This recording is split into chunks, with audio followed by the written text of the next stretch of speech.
As Hong Kong is trying to straighten out regulation, could we be seeing a shift in the world of financial dominance? Is it possible that Asia is seeing a light at the end of the tunnel when it comes to dominating the world's finances because America's struggling to make up its mind on crypto? Let's find out. Let's get it. Now, I think everything changed dramatically in the past 2 years. I will say Hong Kong right now, I think, is in a very embrace crypto mode. So that's why I think not only they launched crypto ETF today, and they welcome like every exchange to establish their Hong Kong branch. Here we have in this clip from December of last year, Justin Sun explained that Hong Kong is extremely pivotal to the future of crypto and that they're being very accepting and optimistic when it comes to allowing crypto exchanges to come into their world. So Hong Kong re-entering crypto is an essential ingredient for the next bull run, or at least that's what Justin Sun and many others believe. So let's see what's going on in Hong Kong right now. We have blockchain-based government-issued bond just rolled out in Hong Kong. Hong Kong issues the first blockchain-based tokenized bond in the world. Have you ever wondered what will happen once blockchain technologies go mainstream? How will they be applied and what benefits will they offer? Well, we might just be about to find out thanks to Hong Kong's latest bond offering. Of course, keep in mind, we just had the Siemens digital bond launch last week. Government of Hong Kong just made history after announcing the rollout of the tokenized green bond, worth roughly 800 million Hong Kong dollars. It's the first bond of its kind and was reportedly rolled out through a private blockchain network. And of course, here to weigh in on it was Justin Sun. Hong Kong government issues the first tokenized green bond on blockchain, showing distributed ledger technology's financial potential. Proud to see more institutions embracing blockchain. Excited to see Tron's role in the future of finance. Tron, some people like it. It is pretty fast. But obviously, since it launched, it's underperformed quite a bit. Maybe finally now, because of its speed and low transactions, finding some utility in the world of blockchain. But down here it says, Tron's founder Justin Sun was among the first industry figures to acknowledge the magnitude of the tokenized bond offering. He noted that the bond is a great opportunity to demonstrate the financial potential of decentralized ledger technology. Sun stated that the bond offering is an example of the ongoing adoption of blockchain by institutions. So keep this in mind, financial and technological evolution. That's what crypto is. I tell you guys this all the time. When you see more of these bonds being issued digitally, you start to realize, what do we even need banks for? It's a big narrative to follow. If that wasn't enough, now we have $340 billion broker debuting Bitcoin trading in Hong Kong as crypto demand grows. Interactive Brokers, a global electronic broker with a valuation about $340 billion, has announced the launch of crypto trading in Hong Kong. New product allows professional investor clients of Interactive Brokers Hong Kong to trade Bitcoin and Ethereum alongside with other assets. Remember, professional clients. This is not your retail traders. These are your accredited investors. They're not open to everyone there. Eligible clients must have $1 million in investable assets, blah, blah, blah, yada, yada, yada. More of the same old, same old. The traditional gatekeeping is still going on in Hong Kong as it does here in the United States.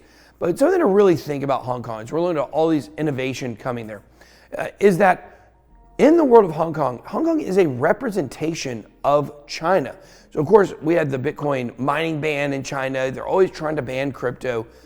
Hong Kong is seen as more of their, I guess, liberal arm, if you will. Hong Kong is able to take hold of things and operate almost as an independent government, still under the thumb of the Chinese government. So what does this mean? This means that what we're seeing in Hong Kong could be precursors for what we could see in China, depending on these reactions. Now, of course, we also have this. Hong Kong plans to lift ban on retail crypto trading. So on one side, we've got for the accredited investors, for the big boys, we've got some ways to trade in Hong Kong. Now they're considering to lift a retail ban. Hong Kong's regulator proposed a relaxation of rules banning retail investors from buying crypto tokens from licensed platforms on Monday. Remember, precursor to China. The regulator also announced all crypto trading platforms operating in Hong Kong need to be approved by the Security and Futures Commission by June 2024 or else close down its operations. The SFC will not hesitate to take enforcement action. Sounds like somebody else I know. Hong Kong last year announced new mandatory licensing provisions for centralized crypto service providers coming into effect on June 1st. They said it was looking to strike a better balance between investor protection and market development. Regulator also asked exchanges to explain which crypto derivative products they want to offer investors and why. Currently licensed exchanges in the city are not allowed to sell crypto derivatives. A rule the regulator said it might change. Now, obviously, when we're talking about derivatives here, we are talking about websites like Deribit. We're looking at Bybit, BitGet, all of these. And of course, you want to sign up for BitGet. We have a link down below in the description for you if you do want to trade. But they're trying to make these more defined in what they want to accept when it comes to derivatives platforms. On June 1st, 2023, Hong Kong will officially make crypto purchase and sell trading fully legal for all its citizens. So that's June 1st. Expect a huge influx of big money from the East. Asian currency-based stablecoins coming out of Hong Kong will be a certainty as well. Now, here's something to consider. This date right here, June 1st, okay? June 1st, very important. Why? Well, around June 1st is, according to the 4-year cycles, when we should be seeing another big leg up in crypto. Bitcoin should be making the last of its great bull traps, if in fact it plays out the way the last cycle played out. Right now, we're in the middle of a bull trap. We should go to about 28 to 30 and come back down to 20. Then maybe around the summer, May, June, we might make another run up where we could go as high as 45 to 50K before getting a retracement. That would be right in that range, so definitely something to watch. No, Hong Kong will not be allowing retail traders access to crypto on June 1st. So this is pretty interesting because we are seeing people arguing over what this means. Is this actually what it claims to be, or is it just the accredited investors on June 1st? Hong Kong's warming up to crypto and licensing regime for virtual asset service providers, a local term for crypto exchanges, kicks in on June 1st. Does this mean crypto is going fully legal for everyone in the city, as a tweet suggests? Now, we're gonna come back to this tweet here in a few minutes. While the situation may change later, for the time being, the VASP framework for licensing exchanges, just finished a multi-year consultation, allows them to provide access only to accredited professional investors. Retail investors are included. Very interesting here. Hong Kong government has indicated that the Securities and Futures Commission, its securities regulator, may consider retail access to virtual asset service in the future after further consultation. So let me tell you how I read this. I basically read this to mean that right now they're testing the waters. Kind of like we're saying Hong Kong's testing the waters for China. They're trying to see what the sentiment is for retail traders. Do retail traders in Hong Kong demand to be able to invest in cryptos? Or are they kind of meh?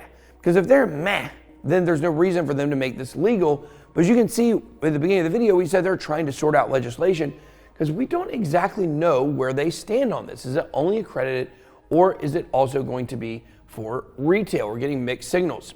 And remember earlier they were talking about stable coins? Well, how about this? Of course, China begins Hong Kong cross-border digital yuan pilot. Of course, digital yuan was launched back, I believe, in 2021 in China under a test program, a pilot program. And now for the first time, we're using cross-border digital yuan, because in Hong Kong, they don't use the yuan, they use the Hong Kong dollar, the HK. So very interesting to see what shakes down here with this. China's Matic conflict up 67%.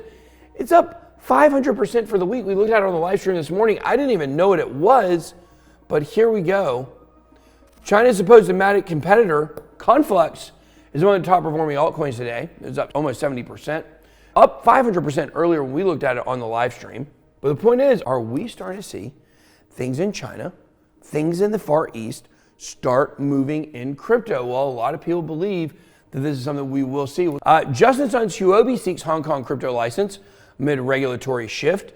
Can't keep up with which exchange Justin Sun owns. He did own Poloniex. I think he sold it, then he bought. I don't know what he's doing. But the point here is, if you really look at what he's saying about Huobi, Huobi's announced his plan for crypto trading license in Hong Kong. Justin Sun is reiterating he believes Hong Kong is the kickoff for the next bull run. And so when you really look at the timing of all this, how a lot of this stuff will be applying later this year, that lines up. We've got the halving, of course, coming next year in 2024, early in the year, the first half of the year, maybe even Q1. Some people believe that this will really be the thing that gets this going. Now, if you are going to make a ton of money in crypto, make sure you're using CoinLedger. CoinLedger, obviously, a big sponsor and supporter of the channel. Crypto tax is done in minutes, not minutes. You have free portfolio tracking, official TurboTax partner, international support. One of the cool things about CoinLedger is that you can actually do it for completely free until you need your tax documents, and then to download your tax documents and get them sent over to TurboTax, you do get charged. We have a link down below in the description where you can actually enter to win a free $300 tax report from CoinLedger. Very reputable company. A lot of people have been using it, said they've had no problems. It's been a great experience. So you guys definitely make sure to check out coinledger.io, link down below in the description. All right, let's go back to the Brian Armstrong tweet. America risks losing its status as a financial hub long term with no clear regulations on crypto, thanks Gary Gensler, and a hostile environment from regulators. Congress should act soon to pass clear legislation. Crypto is open to everyone in the world, and others are leading: the EU, the UK, and now Hong Kong. And there are plenty of other crypto pundits who've had a lot to say about what Brian Armstrong says here. We've got the Winklevoss twins that obviously believe the bull run is going to start in China. You've got Nouriel Roubini, who's now saying that the dollar is going to lose dominance and we're no longer going to be the financial hub of the world. But the question is, can we have both? Can we have big money backing Asia, but also America remain financially dominant? And the answer to that question, I believe, is yes. I believe we can have both. If you think the United States is going to sleep on crypto and crypto regulation is just going to allow this entire blockchain movement to pass them by, you're wrong.